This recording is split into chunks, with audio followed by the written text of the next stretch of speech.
So the darker your skin, the more you are protected against skin cancer, specifically the melanoma type cancer, which is responsible for the majority of skin cancer. Now, in this video, I'm going to get into the why, but also some additional information I want to introduce you to, which is quite fascinating and beneficial to your long-term health. Now, what is it about the skin color that protects you against skin cancer? It has to do with a pigment called melanin. And melanin is a pigment in your skin that protects you against radiation from the sun, a very specific type of radiation called ultraviolet radiation, specifically ultraviolet B type radiation. And it also protects you against oxidative stress, as well as free radical damage. So if we compare dark skin to light skin, we're looking at an average between 43% melanin down to 1.3% melanin. And there are various races that have virtually no melanin. So what happens when they go into the sun and they expose themselves to UV radiation, which has a tendency to stimulate more melanin, they can't do it. So they can't get a tan. So they just burn. And they're at a very high risk of getting melanomas.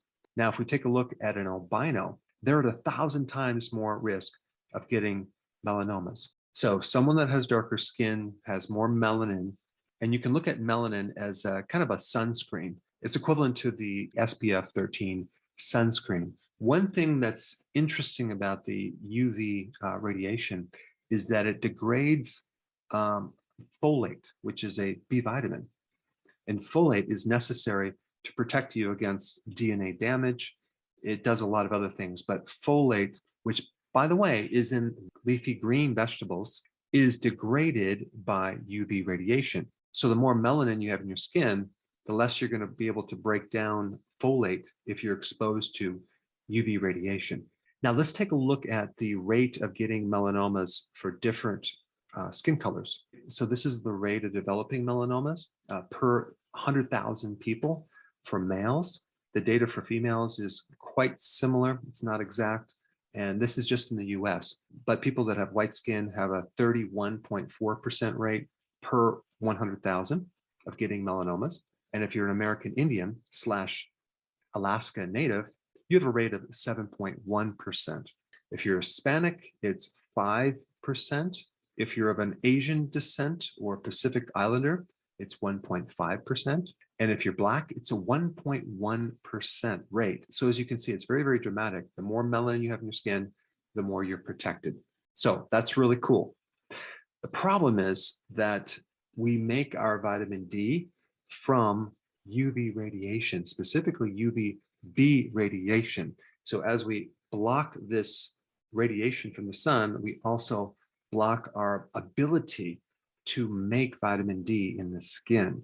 So depending on how dark your skin is, you can also have a much less ability to produce vitamin D by a factor between 2 to 5 times. So a person with very dark skin may need 5 times more vitamin D because of this melanin filter. Now, what's the significance of vitamin D? I have many videos on vitamin D. If you're deficient in vitamin D, it increases dramatically your risk of getting high blood pressure. Okay, so vitamin D is a great remedy for high blood pressure, FYI. If you're deficient in vitamin D, your tendency to have low back pain and other types of pain and arthritis and inflammation goes dramatically up. If you're deficient in vitamin D, your immune system goes down. You're more susceptible to getting viruses and bacterial infections and also recovering from those infections. If you're deficient in vitamin D, your risk for getting diabetes goes up. So that's some important data to know. Now, I wanted to take this time to introduce you to a very important subject, which I've done in another video, and you may have not seen it. So I think it's appropriate to talk about that because it has everything to do with wavelength from the sun. So you have various energy wavelengths from the sun. On the left of the scale, you have UV radiation, okay? It's a certain type of energy. And then in the middle of this spectrum, you have visible light. And then on the right side of the spectrum, you have what's called infrared waves or energy, okay? And so the UV portion really is only about 7% of the spectrum. The visible light is about 39%, but the infrared portion is responsible for 54% of this spectrum. So when you're on the sun, you're getting a tremendous amount of infrared, which does a lot of different things. The specific type of infrared energy I want to talk about is the near infrared, NIR. Near infrared radiation is extremely therapeutic. They use it to help treat dementia. They use it to help treat skin disorders like psoriasis, eczema, many different types of skin disorders, including melanomas. Near infrared is very reparative for your body. It's a protective energy against ultraviolet radiation. So nature has provided us with a protective mechanism. And this is probably also why we have vitamin D that's produced by UV radiation. It's a natural protective mechanism against cancer. So people that don't have the melanin receive more vitamin D as a protective mechanism. In addition, they can also be receiving the near infrared wavelengths to help protect them. You probably know about melatonin as being a sleep hormone, melatonin produced by the pineal, but there's another type of melatonin that you need to know about, and that is melatonin that is subcellular. In other words, it's a type of melatonin that works in your mitochondria in the cells. And this type of melatonin is not necessarily just about helping you sleep. It's about providing its power as an antioxidant. Melatonin is the most powerful antioxidant in your body because in the mitochondria, this is where all the energy is generated, okay? ATP, that's the energy currency of the body. And so it creates a lot of heat and oxidation, and especially free radical damage. And so our body has developed a cooling system, like a radiator, just like you would have in your car, to help cool down this heat and protect you against all this free radical damage. And that cooling system is melatonin. So melatonin is there to help buffer all this oxidation and free radical damage that we generate through the day from the sun, from the pollution, from this or that. And then at night when we're sleeping, it also works to help repair all the damage that occurred from the day.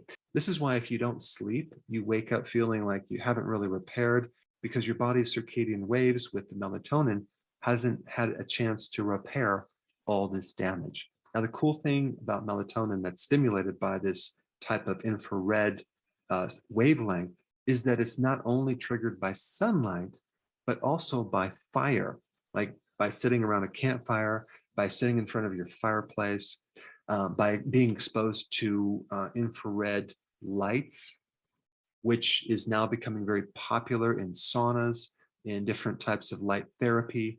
But you can even get some near infrared energy from the moon. Now, the problem is we're exposed to LED lights all day long and many different artificial lights that don't give us any infrared energy. I mean, in the 1800s, okay, when they had sanitariums, which basically was like sunlight therapy, as well as all the exposure to campfires. And then when we got into incandescent lights, which also gave us this infrared, we had a tremendous amount of infrared exposure. Presently, we have a very tiny amount of infrared exposure, if any, because we're inside all day.